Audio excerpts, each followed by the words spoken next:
आप लोग कुछ भी खाते हो, कहीं भी खाते हो, कहीं भी खड़े हो के खा रहे हैं, इसलिए तो तुम्हारी बुद्धि भ्रष्ट है। आपको विचार नहीं है खाने पीने का, कहीं भी मिल गया, जो मिल गया सब खा लिया। बाजार में जो बिस्किट मिलते हैं उनमें कितने सारे बिस्किटों में अंडा होता है। अब कोई सोच सकता है कि बिस्किट में भी अंडा? अभी कुछ दिन पहले प्रश्नोत्तरी में एक लड़का आया, वो बताया कि मैं बिस्किट बनाता हूं, मैं बिस्किट बनाना जानता हूं। बोले बिस्किट वाली कंपनियां बिस्किट में भी अंडा डालती हैं, और आप लोग कई बार उन बिस्किटों का भोग भगवान को लगाते हो। बोलो हाँ, आप लोग बिस्किट का भोग भी भगवान को लगाते हो, लेकिन आप जानते हो उस बिस्किट में भी अंडा होता है। बहुत सारे बिस्किट बनाने वाली कंपनियां बिस्किट में अंडे का प्रयोग करती हैं, हाँ या ना? आपको तो बाहर का खाना है सब कुछ, अब घर का खाना कौन खाता है? इसलिए तुम्हारी बुद्धि हो गई भ्रष्ट, इसलिए तुम्हारी बुद्धि पराई औरतों में, पराए मर्दों में जल्दी लग रही है, क्योंकि अन्न खराब है तुम्हारा, खान पान बुरा है। जितना कहते ना, जैसा खाए अन्न वैसा रहे मन, जैसी राखे शुद्धि वैसी बने बुद्धि, जैसा पिए पानी वैसी बोले वाणी। ये सब बातें गलत नहीं हैं, अब आप मानो या मत मानो, मर्जी आपकी। क्यों मैया? गलत आदमी का अन्न खाओगे तो जब तक पेट में वो अन्न रहेगा तब तक उस व्यक्ति का प्रभाव आपके भीतर रहेगा। बात सही है कि गलत है? आपको प्रैक्टिकल करना है तो मैं बताऊं आपको।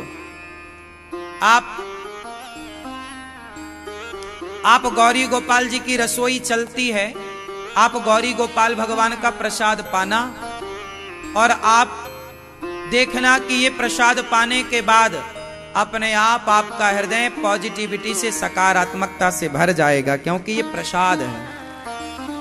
लेकिन आप एक काम करना, किसी वैश्या के घर जाना और बोलना वैश्या से, देवी जरा आज हमें तुम भोजन कराओ।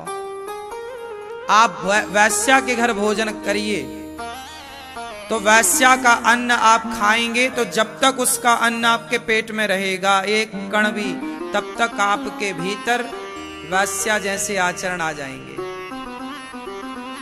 क्योंकि वो प्रभाव आपका नहीं है, उस अन्न का प्रभाव है या नहीं? इसलिए पुराने लोग सबके घर खाते नहीं थे, इसलिए नहीं कि छुआछूत की बात नहीं थी, आचार विचार की बात थी। अब तुम अंडा खाते हो, अब तुम मांस खाते हो, जिस कढ़ाई में तुम मछली पकाते हो उसी कढ़ाई में तुम खीर बना के हमें दे दोगे तो हमारी भी बुद्धि तुम्हारी तरह भ्रष्ट हो जाएगी। भले तुमने खीर बना के हमें दी, पर तुमने खीर बनाई किसमें? वो खीर बनाने का चावल तुमने चोरी करके लाए, कि बेईमानी करके लाए, कि हड़प के लाए, कि मेहनत से लाए? समना मायने रखेगा। पहले के लोग ईमानदारी का अन्न खाते थे, मेहनत का, इसलिए कोई बीमारियां नहीं होती थी। अब तुम बेईमानी का खाओगे तो निकलेगा ना कहीं से, नहीं निकलेगा। इसलिए खान पान शुद्ध करो, आहार शुद्धौ सत्व शुद्धौ। पुराने लोगों का खान पान बड़ा शुद्ध था, इसलिए उनके आचार विचार बड़े शुद्ध थे। पहले के लोगों में मन की इतनी चंचलता नहीं थी। पुराने लोग ना, कभी आपने पुराना समय सुना कि कोई पराई औरत के, पराई पुरुष के चक्कर में कोई है? ऐसे केस ना के बराबर थे पहले, कि कोई पराई औरत को, कोई पराई पुरुष को छेड़ रहा है या देख रहा है, सभी नहीं था, मर्यादा में थे। पहले ससुर आता था घर के अंदर तो खांस के आते थे, बोलो हाँ, ताकि बहू सावधान हो जाए। जेठ आता था तो दरवाजे में पहले खटपट की आवाज करता, खांसता, ताकि घर की बहुएं सावधान हो जाएं, पता नहीं कौन कहां बैठी है, कैसे बैठी है, तो सावधान। बोलो हाँ या ना। कितने लोग इस बात को जानते हैं कि पहले के जमाने में ससुर लोग खांसी वासी नहीं थी उनको, ये एक मर्यादा थी। और आज का आदमी दरवाजा जरा खुला बस दिख जाए तो आंख लगा के देखता है क्या चल रहा भीतर। ये तुम्हारा दोष नहीं है, तुम जो अन्न खा रहे हो वो तुम्हें झांकने पर मजबूर कर रहा है। पहले के लोगों की बुद्धि पवित्र थी, आज के लोगों की बुद्धि पवित्र नहीं है। क्यों जी, बात सही है? पहले मर्यादाएं थीं, आज मर्यादाएं नहीं है। क्योंकि पहले का खान पान अच्छा था। पहले के लोग पहले के लोग खाते थे घर में और निकालने जाते थे बाहर, और आजकल लोग निकालते घर में और खाने जाते हैं बाहर। उल्टा हो गया। देख तेरे संसार की हालत क्या हो गई भगवान, कितना बदल गया इंसान। आज सबके घर में अटैच लेट बात, खाली करेंगे टंकी घर में और भरेंगे बाहर। पहले ऐसा नहीं था। पहले घर के बाहर, पहले ना आंगन होते थे घरों में, घर के आंगन में ही, परिसर के अंदर ही अलग लेट बात हुआ करती थी। और खाना पीना भी लोग घर पे ही, बाहर का तो कोई सोच भी नहीं सकता था। पहले के जमाने में लोग अपनी बाल्टी रस्सी लेके जाया करते थे कि कुआं गली गली हुआ करते थे, तो कुएं से अपना पानी निकाला, पी लिया। किसी के हाथ का पानी भी नहीं, पता नहीं तुम्हारे आचार विचार कैसे हैं। मतलब इतनी पवित्रता।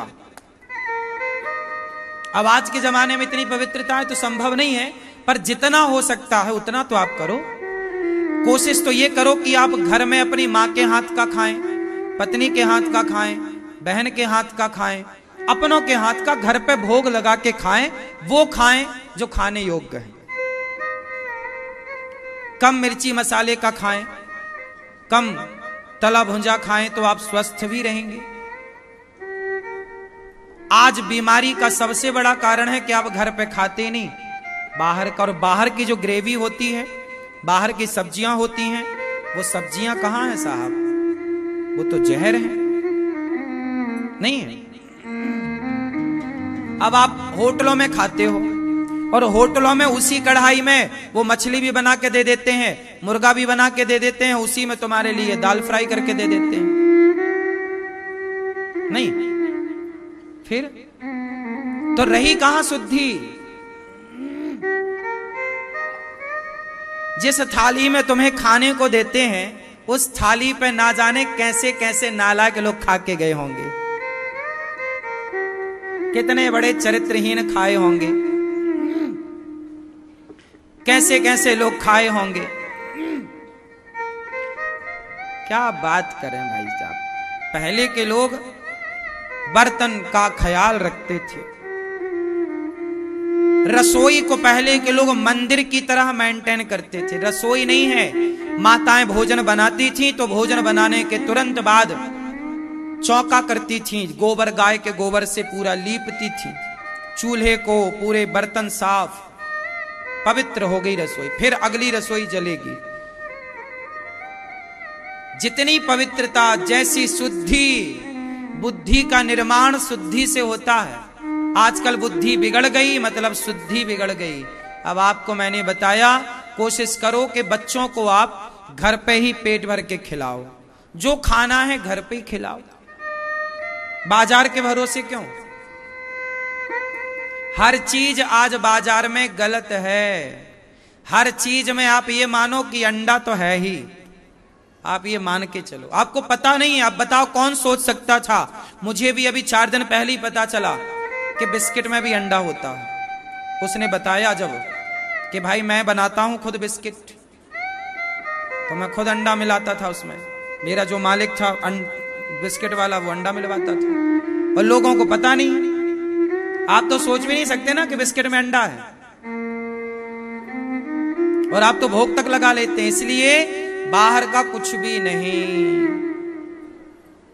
आप जो टॉफी खाते हो ना, डेयरी मिल्क इत्यादि, इसमें कॉकरोच तो होते ही होते हैं। ये हम नहीं कह रहे हैं, सरकारी गाइडलाइन है कि जहां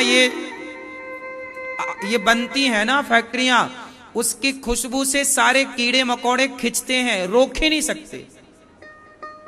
जैसे बाजार में मिठाई की दुकान में खुले में मिठाई बन रही है, वहां तो आप मक्खी मच्छर कॉकरोच रोक ही नहीं सकते ना।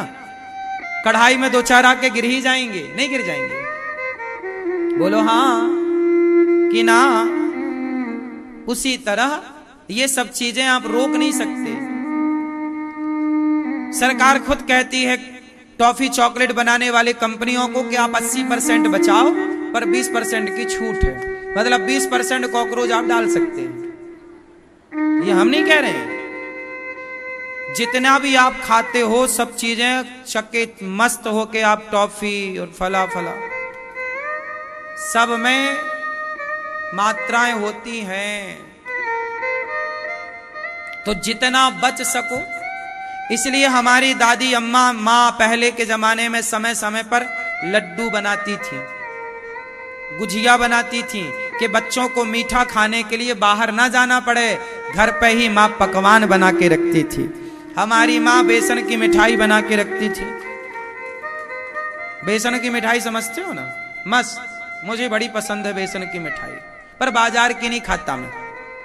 नहीं तुम कब उठा के ले आओ हमारे लिए, मत लाना। हमारी तो माँ बनाती है मस्त बेसन की मिठाई, लड्डू गुजिया सब हमें पसंद है, घर में बनता है। हम बाजार की गुजिया खाते ही नहीं, बाजार की मिठाइयां लेते ही नहीं। मीठे के नाम पर मैं केवल गुड़ खाता हूं, गुड़ और कुछ नहीं। मैंने अपने खान पान में तो बड़ा कंट्रोल किया है। आप लोग भी कर लो तो आपकी बुद्धि भी कुछ तो अच्छी हो ही जाएगी। अब बताइए, मेरी बुद्धि, मैं भी तो आप लोगों की तरह संसार में रह रहा हूं। आपकी विचारधारा और मेरी विचारधारा में अंतर है या नहीं? उत्तर दो, हाँ या ना? क्यों अंतर है? क्योंकि मेरा खान पान आप लोगों की तरह नहीं, क्योंकि मेरा रहन सहन आप लोगों की तरह नहीं, मेरी संगति आप लोगों की तरह नहीं। मेरी संगति अलग है, मेरा खान पान अलग है। इन चीजों से ना व्यक्ति अलग हो जाता है। आपको आपकी संगति आपको सबसे अलग करती है, आपका खान पान आपको सबसे अलग करता है।